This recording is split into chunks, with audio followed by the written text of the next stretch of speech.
Salut à tous, j'espère que vous allez très très bien. On se retrouve aujourd'hui pour une nouvelle decklist et c'est le deck Sky Striker Mitsurugi, Sky Mitsurugi comme vous voulez l'appeler. Il n'y a pas les typhons dedans, je les ai pas achetés encore. Donc voilà, n'espérez pas avoir du typhon radieux dedans, il n'y en aura pas. J'ai fait une liste avec un maximum de cartes du deck légendaire moderne.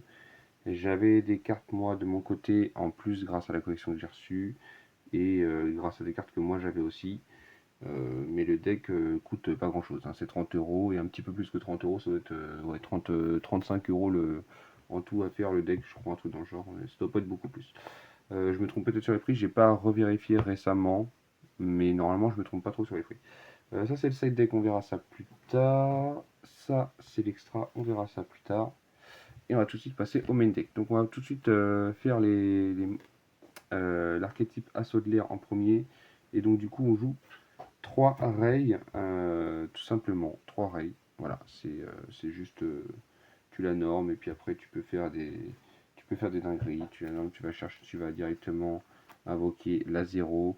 La 0 elle va tuto une carte, etc. Enfin bref, elle commence des combos super. Elle est niveau 4, vous allez voir, ça a son importance. On joue ensuite un exemplaire de rose, 3 exemplaires de à l'attaque, 3 exemplaires de connexion. Donc à l'attaque qui va tuto, connexion qui va sacrifier un monstre, c'est ça, hein.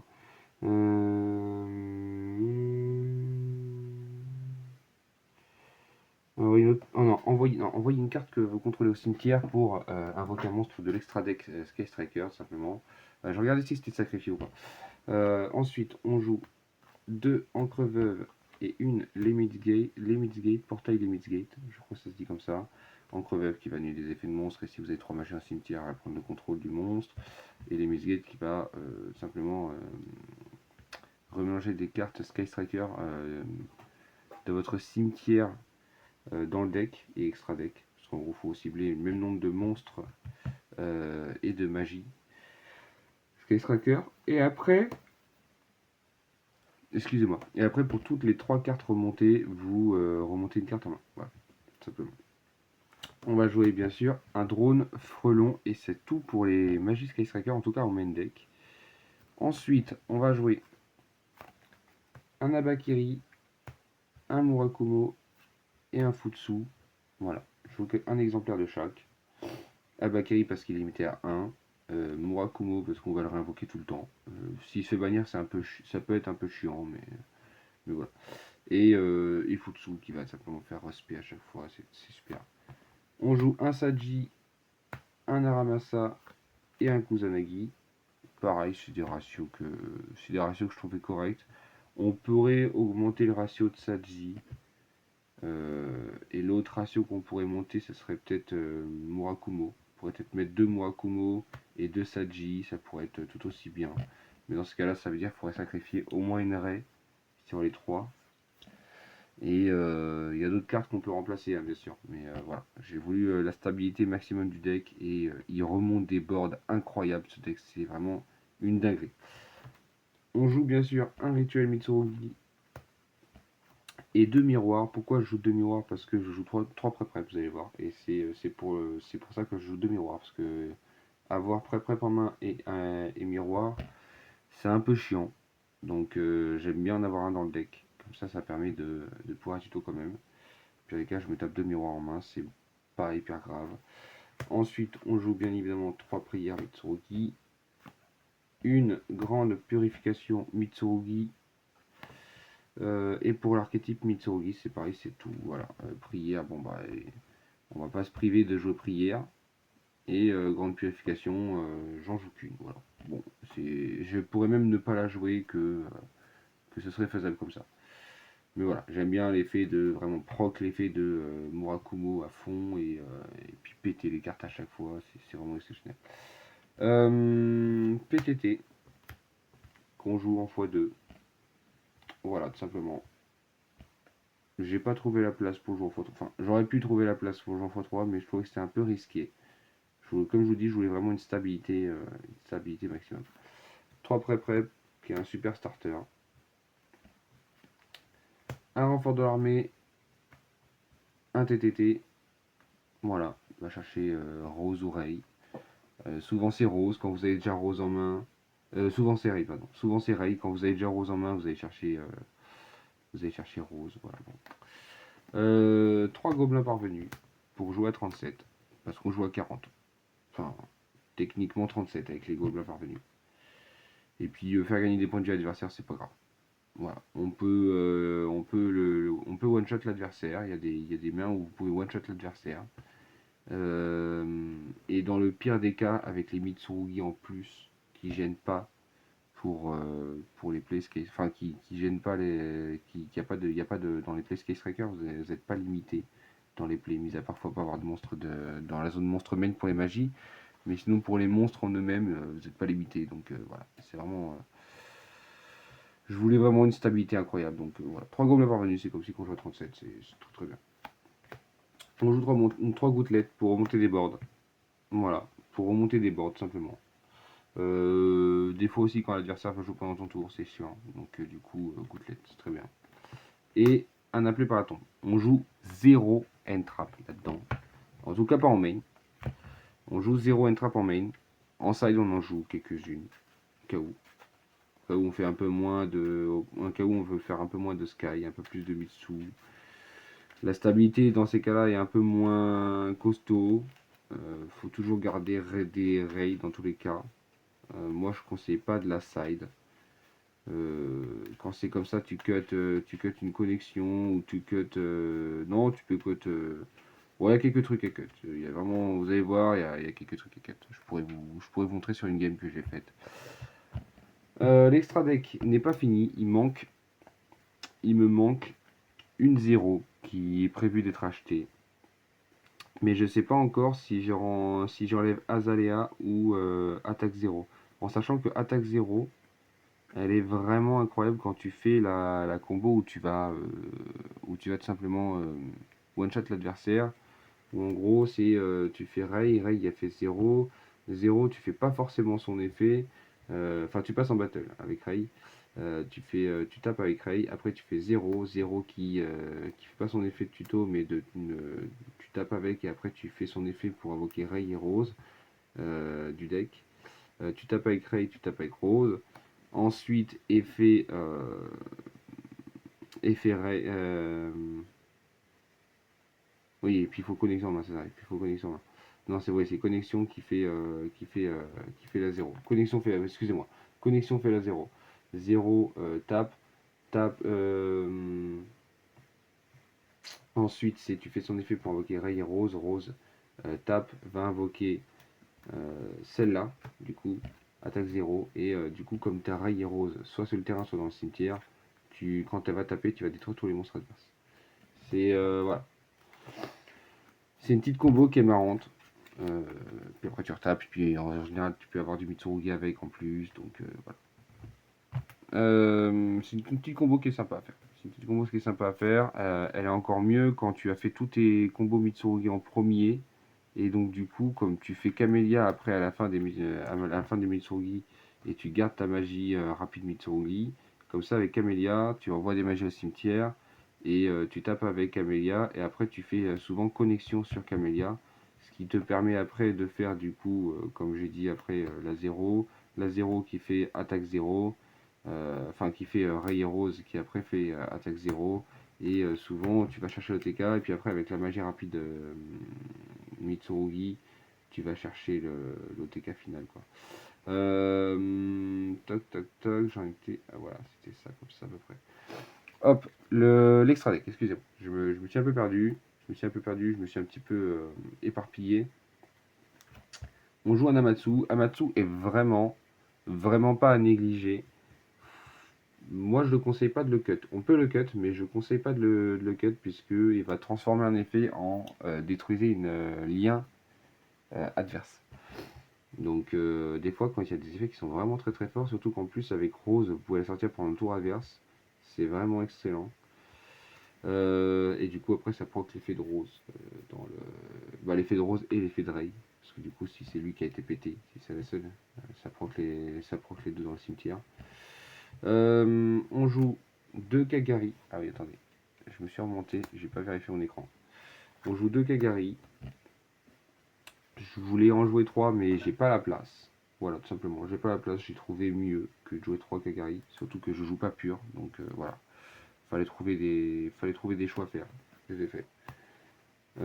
Une Shizuku, une Ayate. Ayate peut être intéressante des fois pour aller chercher le final ou quand tu l'as pas tué, et puis au final il te remonte plus ou moins le board. Et il te fait un board, je vais pas dire impassable, mais un board que aurais du mal à passer. Et si si t'as pas le moyen de faire Murakumo qui va péter tous les monstres, et bah des fois Ayate est intéressante pour juste aller taper ses points de vie à 1500 et des fois c'est suffisant. Et ça m'est arrivé de l'adversaire il lui restait 800 ou 500, je sais plus. Je faisais Ayate puis hop terminé, je tape. Hop, voilà. Une 0 qui se transformera peut-être en une deuxième, enfin peut-être une deuxième 0 à la place de, comme je disais, peut-être Azalea. Azalea sera peut-être une deuxième 0, donc là pour l'instant c'est Azalea, mais voilà, on verra. Une attaque 0, une Camélia qui fait vraiment le pont entre les deux. Voilà, fait vraiment le pont entre les deux celle-là. Même Azalea, mais Camélia est mieux quand même qu'Azalea. Azalea c'est plus pour gérer des monstres adverses. Et Camélia, c'est vraiment quand tu veux continuer avec des plays Sky Striker. En gros, tu as fait tes Mitsurugi, il t'en reste 2 sur le terrain en zone monstre main. Tu fais Camélia, hop, et avec Camélia, du coup, ça va envoyer des magies au cimetière si tu n'en as pas assez. Pour après, derrière Camélia, tu fais Kagari. Kagari, tu récupères une magie Sky Striker au cimetière. Souvent, ça va être souvent à l'attaque pour après chercher une magie Sky Striker, piocher, etc. C'est vraiment très très fort. Un Exciton Colonie du Mal, j'ai encore eu du mal à l'utiliser, mais ça y est, maintenant je commence à le comprendre correctement, même si j'ai juste mal lu. Voilà, j'ai juste mal lu. Là, la dernière game que j'ai faite, j'ai mal joué parce qu'en fait, en gros, j'ai mal compris son effet. Parce qu'en gros, c'est une fois par chaîne durant votre main phase ou battle phase de votre adversaire. Et moi, du coup, j'ai juste lu, j'ai pas vu durant votre main phase, j'ai juste lu une fois par chaîne, main phase ou battle phase de votre adversaire. J'ai pas vu que pendant la main phase, c'était pendant notre tour à nous. Je pouvais me débarrasser des monstres adverses, je l'ai pas fait. J'ai préféré faire un typhon. Et donc, du coup, j'ai retiré typhon de l'extra deck pour remplacer par autre chose qui, pour moi, sera bien mieux. Un Dugares, un Dynamondo. Du grâce super hein, pour piocher, etc. Quand vous commencez premier, vous commencez la game et tout, des fois vous allez vraiment chercher le final pour vraiment bloquer l'adversaire au maximum. Une SP, IP. IP, je l'ai mis, mais franchement, il y a des chances que ce soit IP qui saute pour la deuxième attaque AS0. Il y a des chances que ce soit IP qui saute. Voilà, ça aurait pu être un typhon à la place. Donc soit ça va être une... je vais tester encore avec IP Mascarena. Il y a des trucs à faire, il y a des trucs à faire, on va pas se mentir. Mais dans le deck, tu fais déjà Ray, qui fait déjà plus ou moins la même chose, mais pour des monstres Sky Striker. Donc je suis perplexe avec IP Mascarena. Et ouais, peut-être que je vais les remplacer par une deuxième 0, je sais pas encore. Mais ouais, je pense que c'est ce qui va se passer. Et enfin, la dernière carte, c'est la déesse des enfers du monde fermé. Alors, beaucoup de monde joue Typhon, parce que tout le monde joue Typhon, mais moi, je suis pas tout le monde et je m'en branle de ce que les autres pensent. Il n'empêche quand même que quand tu peux faire... Parce que IP, à la base, elle est là principalement pour faire une déesse pendant pour le tour adverse. T'as des monstres et tout, t'as déjà fait leurs effets. Et t'as IP Mascarena avec deux autres monstres. Et l'adversaire, ou même trois autres, juste IP Mascarena avec une, deux, ouais, c'est ça, deux autres monstres. IP Mascarena avec deux autres monstres. Une, deux, trois, quatre, ouais, c'est ça, cinq. Et l'adversaire, il va commencer à faire des plays et tout, et tu vas faire une DS pendant son tour. Et DS, c'est vraiment.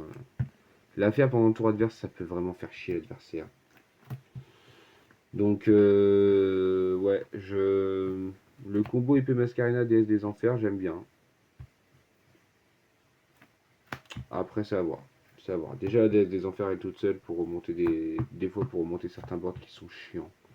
Vous invoquez des monstres et des monstres et des monstres. Avec Mitsurugi, c'est super facile. Avec Sky Striker, ça peut être gérable aussi.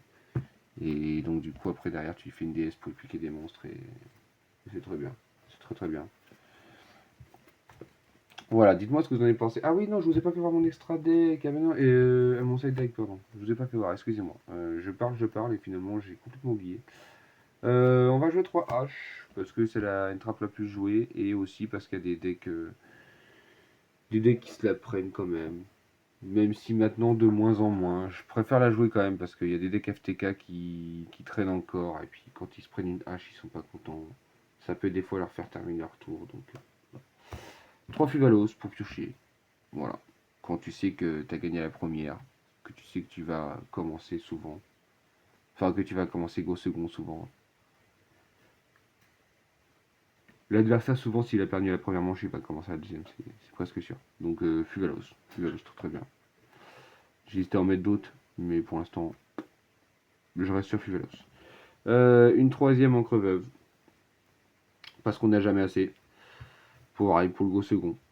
Canon requin, pour aller piquer des monstres dans le cimetière adverse. Des fois, il y a des match-up où ça peut faire chier. Boost aigle, quand l'adversaire joue trop pendant mon tour. Vas-y mec, tu veux invoquer des monstres pendant mon tour, tu veux me péter mes cartes, tu veux faire chier. Boost aigle. Ça, à ne pas négliger, parce que pour le Go First, c'est vraiment excellent quand tu pars avec du Sky. C'est vraiment excellent.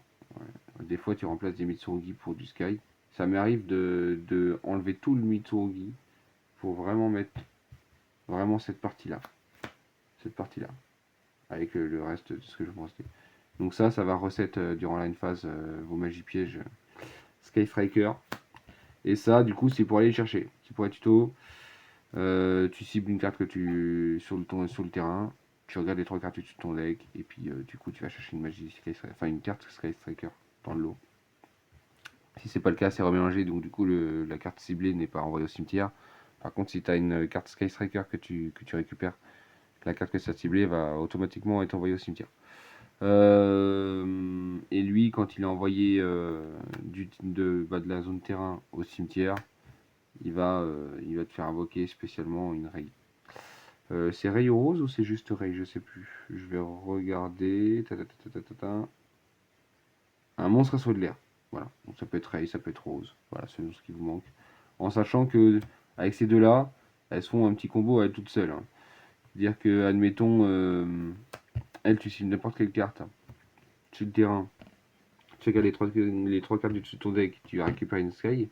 Si t'as pas récupéré avec, multi-rôle, t'envoies ça du terrain au cimetière pour que toutes tes magies Sky pour que l'adversaire ne puisse pas répondre à tes magies Sky.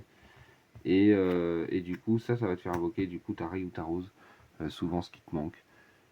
La plupart du temps, ça va être Ray, mais voilà. Ensuite, des targets à PTT. Plutôt Gardien des Ténèbres. Vraiment pour des boards impassables. On a tellement un contrôle absolu dans le deck que se passer d'une battle phase, c'est pas bien grave. Enfin, en tout cas, moi j'estime que se passer d'une battle phase, c'était pas bien grave. Euh, Regeki, voilà. Faut pas sous-estimer Regeki. Je vois beaucoup trop de gens qui disent oui, mais Regeki c'est de la merde. Arrête. Quand tu te prends Regeki et que tes monstres sont destructibles, si t'as pas d'annulation d'effet, et me dites pas qu'il y a absolument tout le temps des annulations d'effet, maintenant il y en a moins, il y a plus d'interactions que des annulations d'effet. Donc Regeki ça fait toujours très très mal. Plumeau pour les decks qui jouent trop de magie piège, qui cèdent trop de magie piège, qui sont trop chiantes. Plumeau, ça les calme souvent. Je joue pas Orage, parce que Orage, il faut contrôler aucune carte. Et il y a des match-ups où je vais vouloir vraiment avoir un contrôle avec le Mitsurugi, et je vais pas vouloir les sacrifier. Je vais pas vouloir les envoyer au cimetière. Enfin, les sacrifier si, mais les envoyer au cimetière pour faire du lien, des fois ça me fait chier. Donc juste PTT Regeki avec des Mitsurugi sur le terrain, ça peut faire peur. Et la dernière petite dinguerie, voilà, comme dirait Udo, oui, si j'ai bien une petite dinguerie, mais elle est dans le side.